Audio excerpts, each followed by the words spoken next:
नमस्कार दोस्तों, आज की वीडियो में हम बात करेंगे सवाल नंबर 201 से। पिछली वीडियो में हमने सवाल नंबर 200 तक करा दिए थे। उम्मीद करता हूं कि आप सभी ने कर लिए होंगे।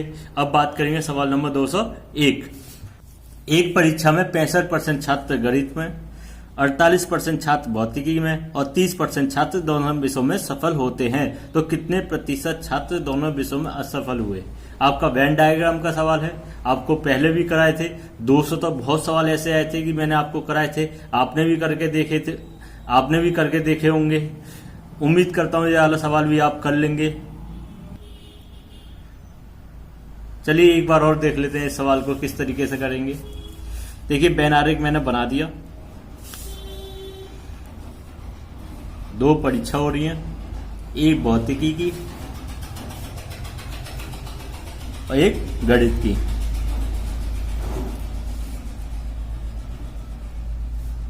गणित में आपके 65 और एक आपकी भौतिकी फिजिक्स।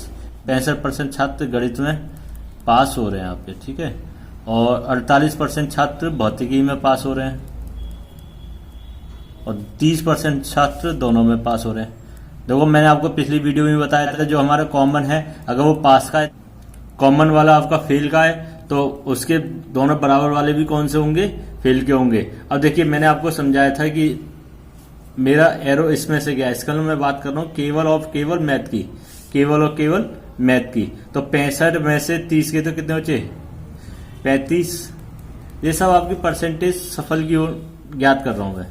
दोनों की 30%, केवल फिजिक्स की 48 - 30 18%। टोटल कितने हो गए आपकी, ये परसेंटेज किसकी निकल के आई है, पास की।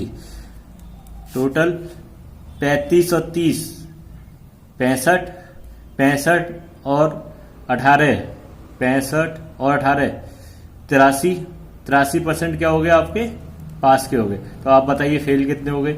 जब 83% पास हो रहे हैं तो 70% क्या होंगे, फेल होंगे नहीं होंगे। देखते हैं आपका आंसर है या नहीं। 17% क्या हो गया आपके असफल। एक बार और देख लीजिए, मैथ में पास हो रहे हैं कितने, 65%, 30% दोनों में, और फिजिक्स में कितने हो रहे हैं, 48%। मैंने क्या करा, सबसे पहले मैथ की परसेंटेज निकाल ली, केवल और केवल मैथ की निकाल ली। तो 65 में से 30 गए 35, दोनों के 30, और फिजिक्स के कितने हो गए, इस पूरे 48 में से 30 को माइनस कर दिया तो बचे कितने, 18। सबको ऐड करा, कितने आ गए, 83 पास हो गए। तो फेल कितने हो गए, 17। ऐसे सवाल मैंने पिछले भी कराए थे। जो भी स्टूडेंट इस वीडियो के माध्यम से हमारे साथ जुड़े हुए हैं, तो सबसे पहले वो पिछला पार्ट देखें। जो वो पिछले पार्ट को जब देखेंगे तो ये सवाल उनको आसानी से समझ में आएंगे। आइए देखते हैं सवाल नंबर 202। एक कक्षा में 72% छात्र जीव विज्ञान और 44% छात्र गणित में चयन करते हैं। यदि प्रत्येक छात्र ने जीव विज्ञान और गणित में से कम एक विषय लिया हो और 40 छात्रों ने दोनों विषय लिए हों, तो कक्षा में कितने कुल छात्र थे। देखो पुराना वाला सवाल ही है, लेकिन थोड़ा सा चेंज है इसमें।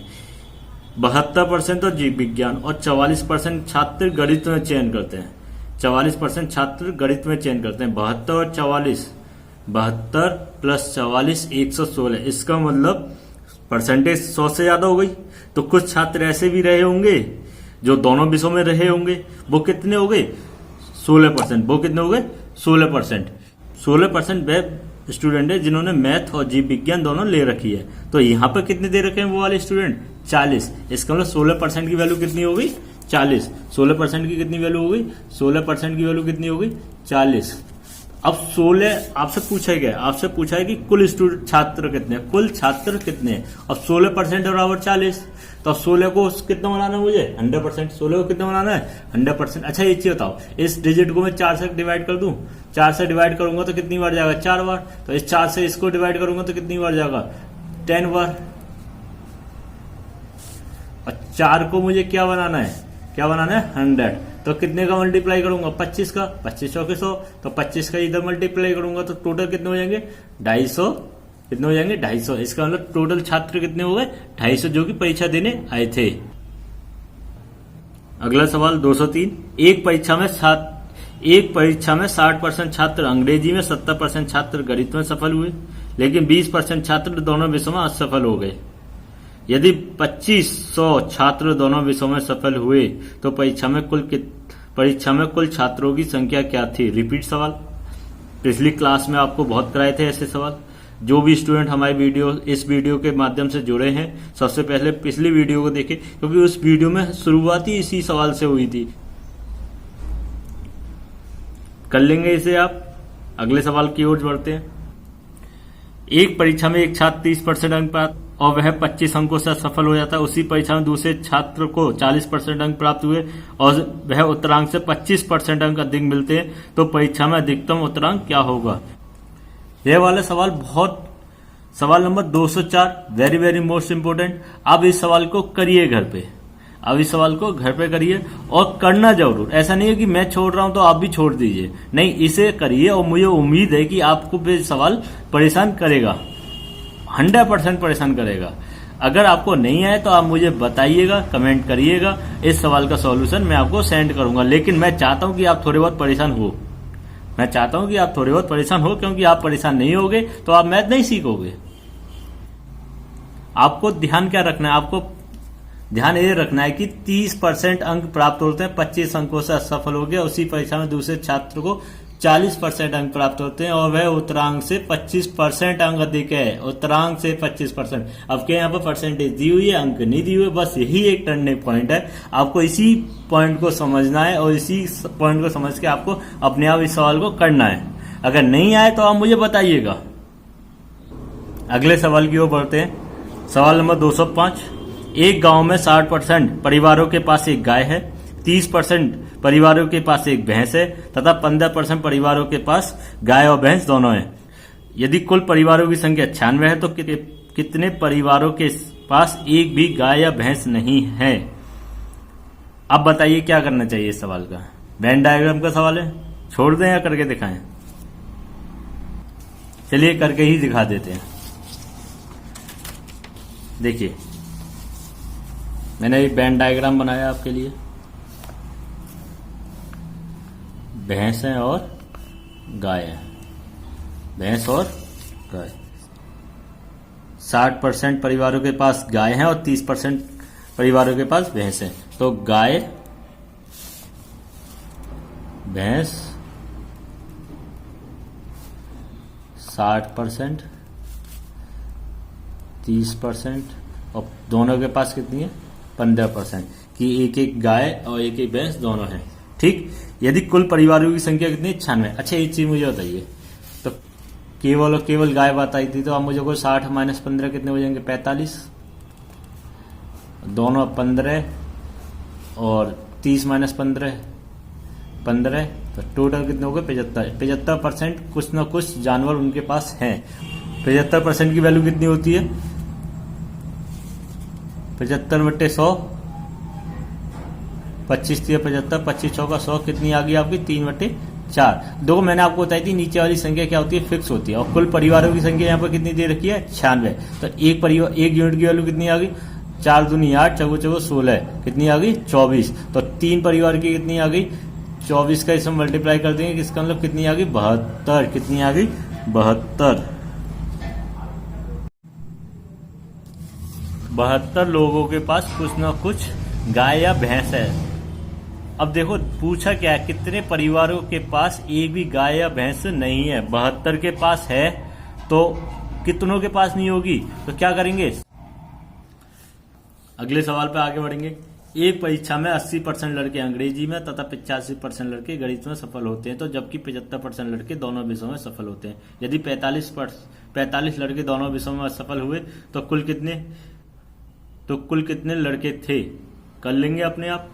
जो भी स्टूडेंट इस वीडियो के माध्यम से हमारे साथ नए जुड़े हैं, मैं फिर उनसे आग्रह करता हूं कि सबसे पहले हमारी पिछली वीडियो को देखें। उस वीडियो को देखने के बाद यह सवाल आपको आसानी से समझ में आ जाएंगे। इस टाइप के जितने भी सवाल होंगे मैं सब आपको करने के लिए दूंगा, क्योंकि मैं आपको मेहनत करवा रहा हूं।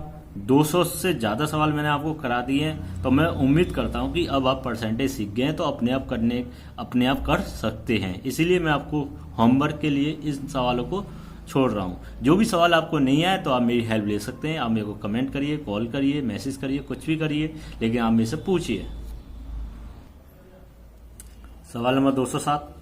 सवाल नंबर 207 में देखेंगे कि एक परीक्षा में 35% प्रतियोगी गणित में, 25% प्रतियोगी अंग्रेजी में असफल हुए। यदि 10% प्रतियोगी दोनों में असफल रहे तो कितने परसेंट प्रतियोगी दोनों विषयों में सफल हुए। आज की वीडियो का पहला सवाल ऐसे ही है, सेम सवाल एक ही तरीके के हैं, आपको रिपीट सवाल मिल रहे हैं। राकेश यादव सर की किताब लगाने का रीजन ही यही है क्योंकि इसमें एक टाइप के बहुत सवाल दिए, जिसकी वजह से आपका रिवीजन होता रहता है। अगले सवाल पर बढ़ेंगे। एक परीक्षा में सफल होने के लिए एक छात्र को 33% अंक प्राप्त करने और 125 अंकों से और उसे 125 अंक मिलते हैं और 40 अंकों से असफल हो जाता है, तो परीक्षा का अधिकतम अंक क्या है। पिछली वीडियो में ऐसे सवाल कम से कम मैंने 8 या 10 कराए थे। दोबारा आपसे आग्रह कर रहा हूं कि अगर जो भी स्टूडेंट इस वीडियो के माध्यम से जुड़े हैं तो सबसे पहले हमारा पिछला पार्ट देखें। ऐसे सवाल आपको उस वीडियो में बहुत मिलेंगे। फिर भी एक बार मैं आपको बता देता हूं कि 33% अंक प्राप्त हुए, एक छात्र को 33% अंक प्राप्त। फिर भी मैं आपको ये बता देता हूं, एक परीक्षा में पास होने के लिए एक छात्र को 33% अंक चाहिए और उसे 125 अंक मिलते हैं, 40 अंकों से असफल हो जाता है। इसका मतलब पास होने के लिए उसे कितने अंक चाहिए, 125 प्लस 40। 125 मिले थे लेकिन फेल हो गया, 40 और मिल जाते तो पास हो जाता। तो टोटल कितने हो गए, 165। और 165 की वैल्यू कितने के बराबर है, 33%। कितने के बराबर है, 33, क्योंकि 33% ही अंक चाहिए था पास होने के लिए। 165 अंक आ गए क्योंकि 125 मिल गए, 40 अंकों से फेल हो गया, 40 और मिल जाते तो पास हो जाता। इसका मतलब 33% की वैल्यू कितनी हो गई, 165। आपको कितने परसेंट की वैल्यू चाहिए, आपको कितने अंकों की वैल्यू चाहिए, अधिकतम अंक। इसका मतलब 100% की। 33% बराबर 165, तो अधिकतम अंक निकालेंगे तो कितने निकालेंगे, इसे 3 से डिवाइड करके देखें। जब इसे 3 से डिवाइड करेंगे तो कितनी बार जाएगा, 11। 3 से इसे डिवाइड करें, 3 पंजे 15, 3 पंजे 15, 11 कम 11, 11 पंजे 55, तो 1 बराबर 100 बराबर कितने के हो जाएगा, 100 बराबर 500 के। इसका मतलब उससे अधिकतम कितने हो गए, 500। कितने हो गए, 500। 100% की वैल्यू कितनी हो गई, 500। यहाँ परसेंटेज लगा दीजिए। ठीक, अगले सवाल पर बढ़ते हैं। सवाल नंबर 209। एक परीक्षा में सफल होने के लिए अधिकतम अंक का 36% अंक प्राप्त करना है। एक छात्र को 113 अंक मिले और 85 अंकों से सफल हो गया। परीक्षा का अधिकतम अंक क्या है। पिछला सवाल अभी मैंने सॉल्यूशन कराया था, सेम सवाल है, आप कर लेंगे। और पिछली वीडियो में भी मैंने आपको 8-9 सवाल इसमें करा दिए थे, तो उम्मीद करता हूं कि ये ऐसे सवाल आप आसानी से कर पा रहे होंगे। अगले सवाल को देखते हैं। एक छात्र को विज्ञान में 300 में से 32% अंक प्राप्त होते हैं और भाषा के विषयों में 200 में से कितना अंक प्राप्त करना होगा ताकि उसका कुल प्रतिशत 46% हो जाए। वेरी वेरी मोस्ट इंपोर्टेंट, ऐसे सवाल बहुत आते हैं परीक्षा में। आइए देखते हैं इस सवाल को किस तरीके से करेंगे। विज्ञान की परीक्षा थी, 300 में से उसे 32% अंक मिले, 300 में से 32% अंक मिले। अच्छा, 300 का 32% कितना होगा, परसेंटेज से मैं 2 जीरो और 32 दिया 96, उसे कितने मिल गए, 96 अंक। 300 में से कितने अंक मिले, 96। आगे देखते हैं क्या कह रहा है कि भाषा के विषयों में 200 में से कितना अंक प्राप्त करे उससे कुल प्रतिशत 46% हो जाए। अच्छा देखो, दूसरी लैंग्वेज की परीक्षा और होनी थी, 200 अंकों की, उसे नहीं पता कितने अंक चाहिए, लेकिन हाँ ये कंफर्म कर दिया उसने 500 में से उसके पास टोटल कितने परसेंट अंक होने चाहिए, 500 में से कितने होने चाहिए, 46%। कितने, 46%। इसको कैंसिल करेंगे परसेंटेज को 2 जीरो से, और 46 पंजे 230, कितने हो जाएंगे, 230। अब 230 अंक चाहिए टोटल, 96 आ चुके हैं, कितने और चाहिए, 230 में से 96 आ चुके हैं, तो कितने और चाहिए, 134। कितने और चाहिए, 134 अंक और चाहिए। 134 कितने में से चाहिए, 200 में से 134 अंक चाहिए। 200 में से 134 अंक चाहिए, तो 100 में से कितने चाहिए होंगे, 100 में से कितने चाहिए होंगे, 2 का डिवाइड कर दिया, 2 छिक्के 12, 2 सत्ते 14। इसका मतलब 67%, क्योंकि 100 से ही परसेंटेज निकलती है। 100 में से 67% नंबर और आ जाएं तो आपके टोटल कितने बन जाएंगे, 46% बनते चले जाएंगे। सवाल नंबर 211, विद्यालय में 90% छात्र अंग्रेजी में, 85% छात्र गणित में पास होते हैं। 150 छात्र दोनों विषयों में सफल होते हैं। यदि कोई भी छात्र दोनों विषयों में असफल नहीं होता तो कुल छात्र कितने थे? क्या ये सवाल रिपीट नहीं है? उम्मीद करता हूं ऐसे सवाल आप कर लेंगे। अगले सवाल की ओर बढ़ते हैं। 212, सवाल नंबर 212 को पढ़ेंगे। एक कॉलेज में 40% छात्र को समूह ए में रखा गया है, शेष छात्र को 75% छात्रों को समूह बी में रखा गया है और शेष 12 छात्रों को समूह सी में रखा गया है। कुल कितने छात्रों को समूह के लिए आवेदन किए थे? देखो ऐसे सवाल जब भी आए, एक सवाल अभी मैंने पिछले भी कराया था, तो इसी टाइप के जब भी आपकी परसेंटेज ज्यादा बन जाए 100 से, जब भी आपकी परसेंटेज 100 से ज्यादा बन जाए तो आप ये समझिए कि ऐसे सवाल आपके किस तरीके से होने हैं। 75 और 40 कितना हुआ? 115। 115 इसका मतलब 100 से कितना ज्यादा है? 15 ज्यादा है। 100 से कितना ज्यादा है? 15%। 15% ज्यादा है, इसका मतलब जो भी आपकी ये डाटा दिया हुआ है 12, वो 15% के बराबर होगा। 15% के बराबर होगा। मतलब ऐसे सवालों की पहचान किस तरीके से करोगे? जब भी आपकी परसेंटेज 100 से ज्यादा बन जाए तो समझ लीजिए जो भी परसेंटेज ज्यादा बन रही है वो आपका रियल डाटा के बराबर होगा। और आपसे पूछा क्या? कुल आवेदन, मतलब कितने की परसेंट की वैल्यू पूछिए? 100 की। कितने परसेंट की वैल्यू पूछिए? 100 की। देखो आपको दिया 15% की वैल्यू कितनी दी है? 12। कितनी दी है? 12। 3 से डिवाइड करिए। 3 पंजे 15। 3 से इससे डिवाइड करेंगे 4, क्योंकि मुझे 100 बनाना है इसीलिए 5 से डिवाइड करा। अब इसे 5 को 100 बनाएंगे तो कितने का मल्टीप्लाई करेंगे? बताइए 20 का। तो 20 का ही मल्टीप्लाई मैं इधर कर दूं तो कितना हो जाएगा? 80। तो कुल आवेदन कितने हो गए? 80। कुल आवेदन कितने हो गए? 80। उम्मीद है कि आप समझ पा रहे हैं सवाल को। अगले सवाल की ओर जाते हैं। 213। 213 में क्या कह रहा है जी सवाल? एक विद्यालय में लड़के तथा लड़कियों का अनुपात 2:3 है। यदि 25% लड़के 30% लड़कियां छात्रवृत्ति मिलती है तो कितने छात्रों को छात्रवृत्ति नहीं मिलती? पिछले टाइप में भी सवाल ऐसे बहुत आए थे, पिछली वीडियो में भी बहुत मैंने कराए थे। अब मुझे नहीं लगता कि आपको ये सवाल दोबारा बताना पड़ेगा। अगर आप इस वीडियो में नहीं जुड़े हैं तो आपको ये लग रहा होगा कि यार सर सवाल छोड़ रहे हैं। तो सवाल इसलिए छोड़ रहे हैं क्योंकि पिछली वीडियो में मैंने ऐसे 10 या 12 सवाल आपको करा दिए हैं। तो आप उन वीडियो के माध्यम से पहले इन सवाल को सीखिए, फिर इस सवाल को करिए, तो आपको मेरी जरूरत ही नहीं पड़ेगी, अपने आप कर देंगे। ठीक है, देखते हैं अगले सवाल को। वार्षिक परीक्षा में अंकिता को गणित में से एकता से 10% अंक कम प्राप्त हुए। यदि अंकिता अंक मिले तो एकता को कितने अंक मिले होंगे? आइए देखते हैं किस तरीके से करना है सवाल। एक बार और पढ़ता हूं। अंकिता को गणित में एकता से 10% कम अंक प्राप्त होते हैं। इसका मतलब 10% की वैल्यू कितनी होती है? आप मुझे बताओ 10% की वैल्यू आप मुझे बताओगे 1/10। कम मिल रहे हैं, इसका मतलब -9/10। 9 अंक किसको मिल रहे हैं? 9 अंक किसको मिल रहे हैं भाई? कम वाले को। कम वाला कौन सा है? अंकिता। अंकिता को मिल रहे 9, इसका मतलब 9 मिल रहे हैं अंकिता को। एकता को कितने मिल रहे होंगे? 10 मिल रहे होंगे। लेकिन उसने बोला अंकिता को 81 अंक मिले। कितने मिले? 81। तो एकता को कितने अंक मिले? लेकिन यहाँ पर आपकी 9 अंकिता को कितने मिले? 81। 9 की वैल्यू कितनी दी हुई है? 81। तो 1 यूनिट की वैल्यू कितनी हो जाएगी? 9 हो जाएगी, नहीं हो जाएगी? तो एकता को कितने मिल जाएंगे? 90 मिलेंगे, नहीं मिलेंगे? सिंपल सवाल था, आप अपने आप भी कर सकते थे, लेकिन नए टाइप का सवाल था तो इसलिए मैंने आपको करके बता दिया। आगे जब भी आएगा उम्मीद करूंगा कि आप अपने आप करेंगे इस सवाल को।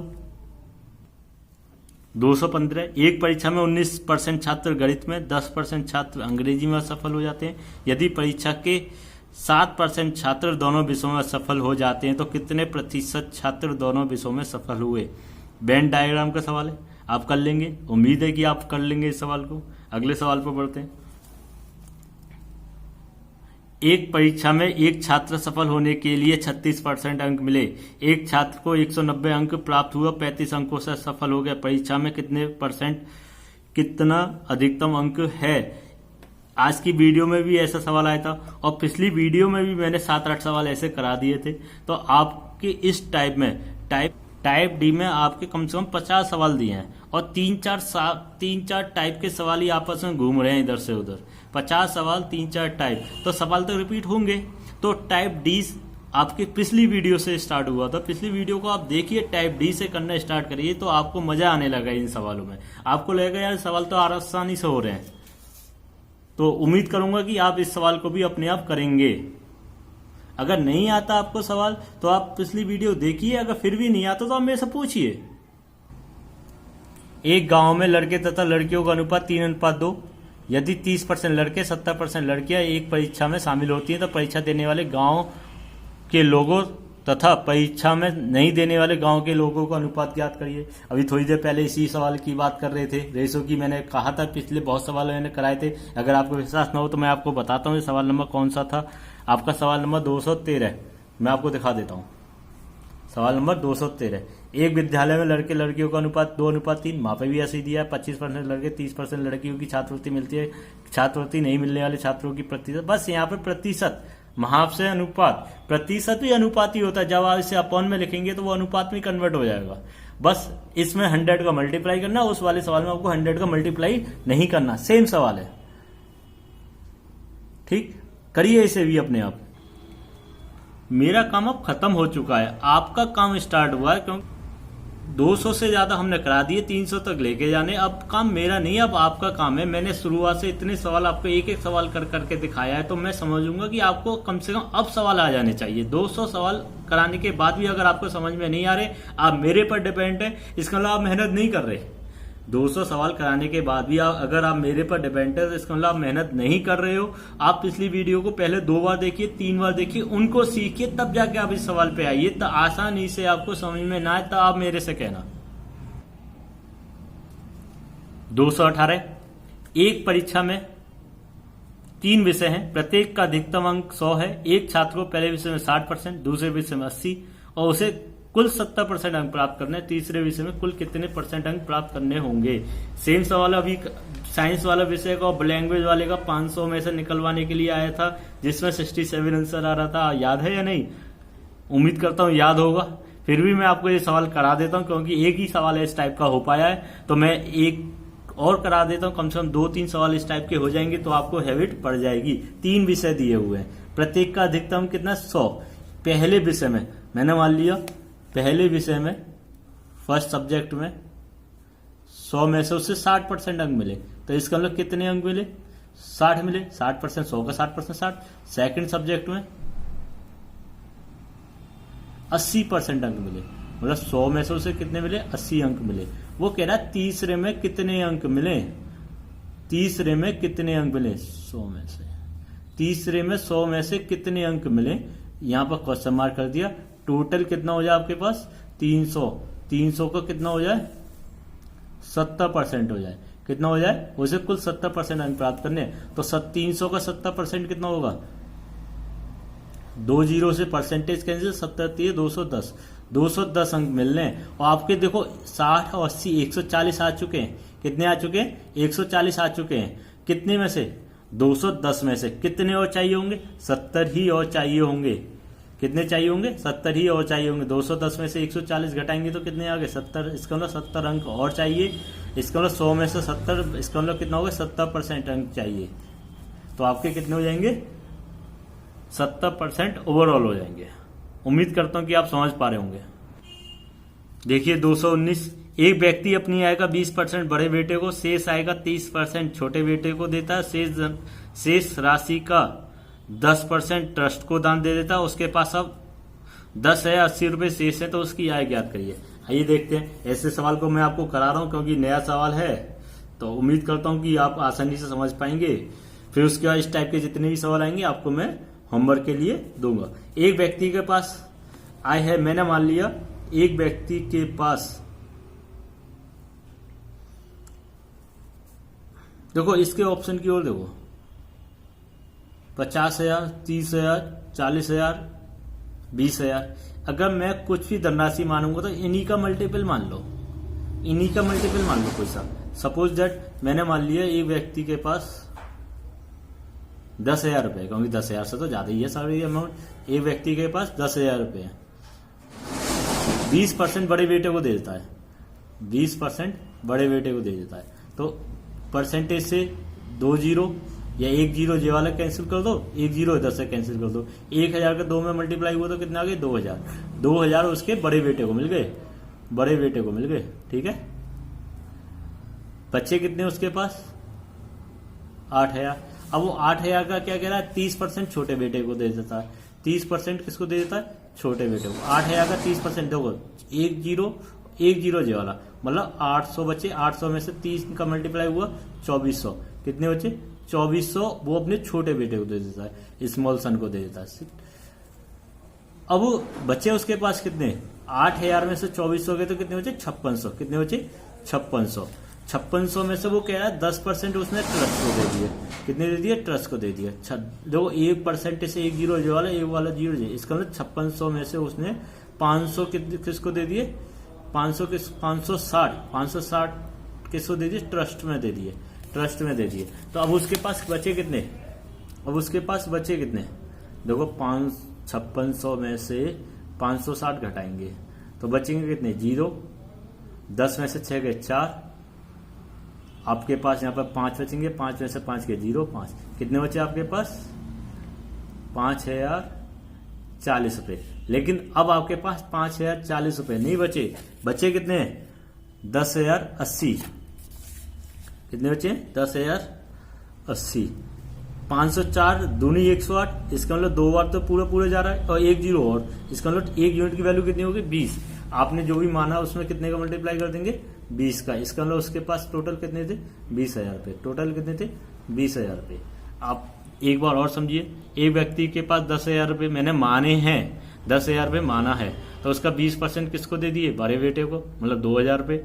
बच्चे कितने 8,000, फिर कह रहा वो 30% छोटे बेटे को, 8,000 का 30% 2400 छोटे बेटे को दे दिए तो बचा उसके पास कितना 5600, 5600 का 10% कह रहा वो ट्रस्ट में दे दिए तो 5600 का 10% 560, बचा उसके पास कितने 5040, 5040 9 के कितने 10,080। तो 1 यूनिट की वैल्यू कितनी आ गई 20, तो 1 यूनिट की वैल्यू 20 आ गई तो 10,000 की कितनी हो गई 20,000। उम्मीद करता हूं आसानी से आप समझ पा रहे हैं इस सवाल को। सवाल नंबर 220, राम अपने वेतन का 40% भोजन पर, देखो लिख ही लेते हैं साथ साथ, भोजन पर कितना कर रहा है 40%, 20% घर के किराए पर मतलब रेंट पर दे दिए उसने, रेंट के पैसे दे दिए 20%, फिर 10% मनोरंजन पर, इंटरटेनमेंट पर कितने कर रहा है, इंटरटेनमेंट पर कर रहा है 10%, फिर आपका कह रहा है यातायात पर खर्च कर दिए, ट्रेवल पर खर्च कर दिए, कितना कर दिया भाई, कितना कर दिया यातायात पर 10%, इस पर भी कितना कर दिया 10%, कितना कर दिया 10%। यदि महीने के अंत में उसकी कुल बचत कितनी है, सेविंग कितनी है उसकी, सेविंग है उसकी 1500 रुपए। तो पूछ रहा है कि भाई उसकी मासिक आय कितनी थी, उसकी मासिक आय कितनी थी। अब देखिए एक चीज बताइए, ये सारे उसके एक्सपेंसेस थे मतलब उसके खर्चे थे, तो टोटल खर्चे कितने थे 40 20 60 70 80, 80 रुपए खर्च कर रहा है तो बचा कितने रहा है 20% बचा रहा है या नहीं बचा रहा है, 20% बचा रहा है तो आपकी बचाई हुई धनराशि कितनी है यहाँ पर 1500, कितनी है 1500। तो आपकी टोटल इनकम कितनी होगी 100% होगी नहीं होगी। अब 20 को 100 बनाने के लिए कितने का मल्टीप्लाई होगा 5 का मल्टीप्लाई होगा नहीं होगा, तो 5 का इधर मल्टीप्लाई करेंगे तो आपके पास कितना आएगा 15 पंजे 7500, कितना आ जाएगा 7500 आपका कितना आएगा आंसर। इसका मतलब उसकी मासिक आय कितनी थी 7500। अगर आपसे वार्षिक पूछे तो इसी में 12 का मल्टीप्लाई कर देना, ठीक। अब इस चीज का विशेष तौर पे ध्यान दें, ऐसे सवाल आपका ये नए टाइप के सवाल है, पिछला वाला सवाल ट्रस्ट वाला, ये वाला सवाल, दो अलग अलग टाइप के सवाल हो गए। लेकिन अब आपके आगे जितने भी सवाल आएंगे इन्हीं के रिपीटेशन शुरू हो जाएंगे। आइए देखते हैं सवाल नंबर 221। 2500 लोगों में से केवल 60% लोग बचत करते हैं। 2500 का 60% 1500 लोग बचत करते हैं। यदि 30% लोग बैंक में, 32% लोग डाकघर में तथा शेष लोग शेयर में बचत करते हैं तो शेयर धारकों की संख्या बताइए। इसका मतलब देखो बैंक, डाकघर और शेयरघर सब बचत में ही आएंगे। देखते हैं 2500 में से 60% लोग बचत कर रहे हैं। इसके अंदर जो बचत करने वाले होंगे वो कितने होंगे, परसेंटेज से 2 जीरो, 25 के 150, इसका मतलब 1500 बचत कर रहे हैं। जिसमें से 32%, जिसमें से 30% बैंक में, तो 30% आपका क्या है, बैंक, 32% डाकघर पोस्ट ऑफिस, और शेयर मार्केट में कितना, शेयर में कितना बचत कर रहा है, शेयर में कितना लगा रहा है वो, शेयर में कितना लगा रहा है, शेष धनराशि, मतलब शेष जो भी बचेगा वो आपको शेष धनराशि, और आपसे पूछा भी जाइए शेयर धारकों की संख्या बताइए। अच्छा एक चीज बताइए, 1500 का 30%, परसेंटेज से 2 जीरो, 15 45, 450 इधर, 1500 का 32%, 1500 का 32%, परसेंटेज से 2 जीरो कैंसिल आउट हो जाएंगे, 15 45, 450, 15 दूनी 30, कितने हो गए, 480, 480 पोस्ट ऑफिस पर। अब 1500 में से 450, 480, 900, 930, तो बचे कितने, 570, कितने बचे, 570। यही आपसे पूछा गया कि शेयर धारकों की संख्या कितनी बताइए, कितनी आ गई, 570। देखते हैं 570 कितना आ गया, बी कितना आ गया। भुवनेश अपने वेतन का 30% भोजन पर, 3% दान पर खर्च करता है। यदि इन दोनों उद्देश्यों पर कुल 2310 रुपये खर्च करता है तो उसका मासिक वेतन, उम्मीद करता हूं कि आप कर लेंगे। 30 और 3 33% की वैल्यू कितनी है, 2310, कितने की निकालनी है, 100% की। आप करिए अपने आप। सवाल नंबर 223, एक व्यक्ति के पास कुछ धन है, वह इस धन का 20%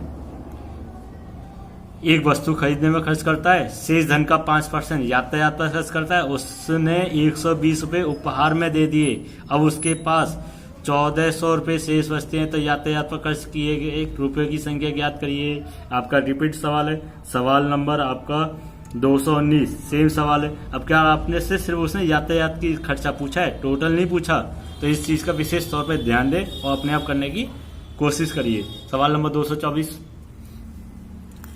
एक बड़े बगीचे में 60% पेड़ नारियल के पेड़ों की संख्या 25% पेड़ आम के पेड़ हैं, और आम के पेड़ों की संख्या का 20% पेड़ सेब के पेड़ हैं। यदि सेब के पेड़ों की संख्या 1440 है तो बगीचे में कुल पेड़ कितने हैं। अब देखो ऐसे सवाल आपके रिपीट शुरू हो गए, ऐसे 3-4 सवाल मैंने आपके करा दिए, तो मैं उम्मीद करूंगा कि आप इस टाइप के सवाल करने की कोशिश करिए ताकि हम जल्दी से जल्दी इस चैप्टर को खत्म कर सकें।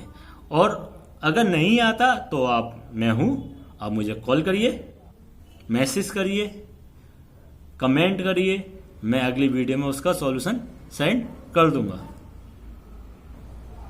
अगले सवाल 225 पे जाते हैं। मिस्टर कपूर अपने कुल वेतन का 20% घर के किराए पर और शेष वेतन का 70% घरेलू खर्चे पर खर्च करते हैं। यदि कुल बचत 1800 रुपये है तो उसका वेतन, अभी थोड़ी देर पहले ही ऐसे सवाल चल रहे थे, मैंने 3-4 सवाल ऐसे करा दिए हैं, तो बताइए क्या करूं, छोड़ दूं? देखिए मैं आपको हिंट दे देता हूं फिर भी। कुल वेतन मान लीजिए, इसी के आपको 2-2 जीरो नजर आ रहे हैं, तो एक काम करिए आप 1000 मान लीजिए, 1000 उसका वेतन हो गया, तो 20% वो आपका क्या कर रहा है, किराए पे दे रहा है। बचेगा कितना, 800 का 70% निकाल लीजिए, 800 का 70%, 560। बचा हुआ जितना भी अमाउंट बचेगा वो आपके कितने के बराबर, 1800 के बराबर। तो आप 100%, 1000 में एक यूनिट की वैल्यू जितनी भी आएगी आप उसमें 1000 में मल्टीप्लाई कर दीजिए, आपके पास आपका आंसर होगा। अगले सवाल की ओर। भुवनेश अपने वेतन का 75% खर्च करता है, शेष राशि की बचत करता है और उसका वेतन 20% बढ़ा दिया, तो और उसने अपने खर्च को भी 10% बढ़ा दिया, तो उसकी बचत में कितने % की वृद्धि होगी। सवाल वेरी वेरी मोस्ट इंपोर्टेंट। अब देखिए ये सवाल कहां से रिपीट हुआ है, मैं आपको दिखाता हूं कि ये पिछला सवाल कौन सा था। देखिए सवाल नंबर 72, एक व्यक्ति का मासिक वेतन 13,500 है, उसके मासिक खर्चा इतना है, तो अगले वर्ष उसका वेतन 14% बढ़ जाता है और खर्चा 7% बढ़ जाता है, तो उसकी बचत में कितने % की वृद्धि हुई। ये सवाल मैंने आपको कराया था सवाल नंबर 72 से डायरेक्ट कहां पर जाकर रिपीटेशन हुआ इस सवाल का, सवाल नंबर 226 कि कहां पर जाकर रिपीटेशन हुआ 226 पर। इसीलिए मैं आपसे कहता हूं कि भाई सवाल को पिछले वीडियो के सारे सवाल करिए। जब तक आप पिछली वीडियो को नहीं करेंगे तो आपको सवाल समझ में बिल्कुल भी नहीं आएंगे। 272 नंबर के सवाल से 226 पे जाकर रिपीट हुआ है। अब बताइए अगर आपने 72 नंबर का सवाल नहीं करा होगा तो आप इसको नहीं कर पाएंगे, और जो भी स्टूडेंट ने 72 नंबर का सवाल करा होगा वो इस सवाल को आसानी से समझ पाएंगे। आइए देखते हैं। भुवनेश अपने वेतन का 75% खर्च करता है। इसका मतलब 75% की वैल्यू कितनी होती है? 75% की वैल्यू कितनी होती है? 75/100, 25 × 75, 25 × 100। इसके अलावा अगर उसकी आय 4 रुपया है तो वो खर्च कितना कर रहा है? 3 रुपये खर्च कर रहा है। 3 रुपया। इसके अलावा मैं दोबारा लिख देता हूं, आय बराबर खर्चा। इसी तरीके से बताया था मैंने, नहीं बताया था? आय बराबर खर्चा प्लस बचत। आय 4 रुपये है, खर्च कितने कर रहा है? 3 रुपये, तो बचा कितने रहा होगा? 1। अब वो कह रहा है उसकी आय में 20% बढ़ गए, उसकी आय में 20% बढ़ गए और खर्चे में 10% बढ़ गए। तो जैसे तो उसकी आय इनकम बढ़ गई 20%, खर्चा 10%, खर्चा 10%, तो बचत में बताना कुछ ना कुछ तो फर्क पड़ेगा। अब 4 का 20% पॉइंट में जाएंगे तो मैंने आपको बताए थे कि इस सर 2 जीरो अपनी तरफ से ऐड कर दिया करिए, क्योंकि रेशो में कोई भी फर्क नहीं पड़ता। इसका मतलब उसकी आय 400 रुपये हो गई, 300 रुपये खर्च कर रहा है, 100 रुपये बचा रहा है। परसेंटेज पर 2 जीरो कैंसिल, इसका मतलब 80 रुपये और बढ़ गए उसकी आय। अब आय उसकी होगी 480 रुपये, 300 का 10% 30 रुपया, इसका मतलब 330 रुपये अब वो खर्च कर रहा है। तो 480 में से 330 खर्च कर रहा है, तो बचा कितने रहा? अब 150 रुपये। पहले कितने बचा रहा था? 100 रुपये, अब कितने बचा रहा है? 150 रुपये। कितना एक्स्ट्रा बचा रहा है? 50 रुपये। कितने में से? अरे पिछले वाले कितने थे? 100, मतलब कितने में से बचा रहा है? 100 में से इंटू 100। इसका मतलब टोटल परसेंटेज अब मैं निकालूंगा तो कितना इनकम उसकी बचत की बढ़ गई? 50%। समझ पा रहे हो आप सवाल को? पिछला सवाल है, देखिए क्या करा मैंने। 75%, 3/4, उसकी आय 4 है तो खर्चा कितना है? 3 रुपये। अब मैंने क्या करा? 4 आए, खर्चा 3, बचत कितनी है? 1, 2 जीरो अपनी तरफ से बढ़ा दिए। 20%, 400 का 20% 80, 480, 300 का 10% 30, 330 रुपये खर्च कर रहा है। सेविंग कितनी हो रही है उसकी? 150 रुपये की। पहले कितने की हो रही थी? 100 रुपये की। 50 रुपये ज्यादा बचा रहा है। कितने में से? 100 में से, इंटू 100, क्योंकि परसेंटेज में निकालना है। 00 से 00 कैंसिल, बचे कितने? 50%। बच्चों अगर आपको वीडियो अच्छी लग रही है तो आप इस वीडियो को लाइक करना ना भूलें, और सबसे लाइक से भी पहले कमेंट करिए। कमेंट के माध्यम से हमें पता चलता है कि वीडियो किस तरह से बननी है, क्या इम्प्रूव करना है। सवाल नंबर 227। मिस्टर एक्स अपने वेतन का 35% भोजन पर तथा 5% बच्चों की शिक्षा पर खर्च करते हैं। जनवरी 2011 में उन्होंने इन दोनों मदों का 17,600 रुपये खर्च किए, तो उस महीने का वेतन क्या है? मुझे नहीं लगता कि ऐसे सवाल अब मुझे दोबारा आपको बताने की जरूरत है।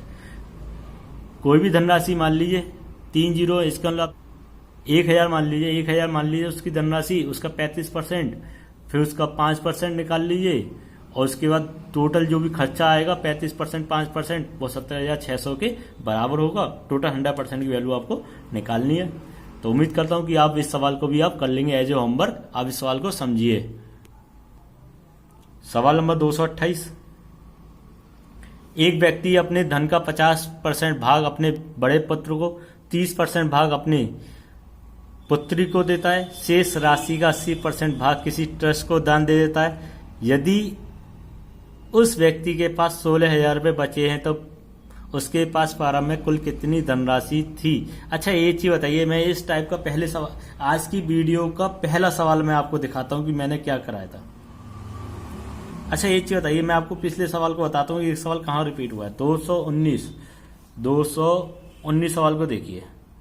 एक व्यक्ति अपनी आय का 20% बड़े बेटे को, 30% छोटे बेटे को, शेष धनराशि 10% ट्रस्ट में दान दे देता है। उसके पास 10,080 रुपये शेष है, तो उसकी आय क्या करिए? 219 और 228 सेम सवाल है। क्योंकि यहां भी अब वो ट्रस्ट में दे रहा वो 80% धनराशि, वहां 10% धनराशि दे रहा था ट्रस्ट में। वहां 10,080 बच रहे थे, यहाँ 16,000 बच रहे हैं। वहां 30% बड़े पुत्र को दिए, यहाँ 50% दिए। वहां 30% वहां पर 20% छोटी पुत्र को दिए, 30% पुत्री को दिए। रिपीट संख्या तक रिपीट से हो रही है, बस आपको परसेंटेज थोड़ा 19 कर दिया है, अदरवाइज आपके सेम सवाल है, कोई भी चेंज नहीं है। बताइए मैं क्या इस सवाल को करके दिखाऊं? चलिए आप मैं करके ही दिखा देता हूं, क्योंकि आप मानेंगे तो है नहीं। एक भी सवाल में आप ये नहीं कह सकते मेरे से कि सर छोड़ दीजिए। देखिए कोई भी धनराशि मान लीजिए, मैंने ऑप्शन देखे कि 30 इसका मतलब 1,000 रुपये धनराशि मैं इसे मान लेता हूँ। 1,000 रुपये की धनराशि मैंने उससे मान ली है, 1,000 रुपये की धनराशि मान ली। उसने बेटे को दे दिए 50%, इसका मतलब 2 जीरो से 2 जीरो, इसका मतलब 500 रुपये उसने बड़े बेटे को दे दिए। अब वो आगे क्या कह रहा है कि अपने पुत्र को 30% देता है, तो 30% किसको दे दिए? पुत्र को दे दिए 30%, तो कितना आएगा? 300 रुपये। अब उसने 10% क्या कह रहा वो 30% पुत्री को दे दिए शेष धनराशि का। अब शेष कितनी बची मेरे पास? शेष कितनी बची? 500, 300, 800 बची, कितनी शेष? 200। 200 का 80% वो क्या कर देता है? दान कर देता है। 2 जीरो से 2 जीरो मतलब 160 रुपये उसने क्या कर दिए? दान कर दिए। अब उसके बचे कितने? 40 रुपये। अब 40 रुपये न बच के उसके पास कितने हैं? 16,000। कितने बचे? 16,000। कितने बचे? 16,000। 1 यूनिट की वैल्यू कितनी हो गई? 0 से 0 कैंसिल आउट हो गया। कितनी बार गई? 400 बार। कितनी बार गई? 400 बार। आपसे पूछे उसकी आय कितनी थी, मैंने माना कितना? 1,000। 400 का अगर मैं इसमें मल्टीप्लाई करूंगा तो कितना आ जाएगा? 00 ये वाले और 3 जीरो जे इधर के, कितने आ गए? A option 4 lakh. कितने आ गई? 4 लाख रुपए उसकी आय थी। आप समझ पा रहे होंगे इस सवाल को, किस तरीके से हमने इन सवालों को। आज की वीडियो में आपके 228 सवाल खत्म हो चुके हैं। अगली वीडियो में हम बात करेंगे 229, और 229 जब हम बात करेंगे तो आपका एक नया टाइप होगा, टाइप ई। टाइप ई मैं उम्मीद करता हूं कि आप type A, type B, type C, type D आसानी से सवाल समझ में आ गए होंगे। और अगर आपने पिछली वीडियो को नहीं देखे तो सबसे पहले आप सभी टाइप को एक एक बार देख लीजिए, क्योंकि जब तक आप उन टाइप को नहीं करेंगे तो आपको सवाल समझ में नहीं आएंगे। लगभग 80% हमने ये चैप्टर कंप्लीट कर चुके हैं, परसेंटेज हमने 80% कर दिया। और आपके पेपर में जो भी सवाल आने हैं वो ऑलरेडी मैं करा चुका हूं। अब आपके 2 या 3 टाइप के सवाल और बचे हैं। एक तो आपका चुनाव वाला टाइप रह गया, जो आपका अगला टाइप ई में ही शामिल है। एक आपके जनसंख्या वाले सवाल रह गए हैं, वो अगली वीडियो में आपके करा दिए जाएंगे। अगली वीडियो के साथ हम जल्दी मुलाकात करेंगे। जब तक आप हमारी पिछली वीडियो को देखिए, तब मैं उम्मीद करता हूं कि आप 228 सवाल को आसानी से कर लेंगे। अगर कोई प्रॉब्लम आती है तो आप मेरे से कॉल करिए, मैसेज करिए, कमेंट करिए, कुछ भी करिए, आप मेरे से बट पूछिए। जब तक के लिए आप चैनल से बने रहिए, हंसते रहिए, मुस्कुराते रहिए और वीडियो को देखते रहिए।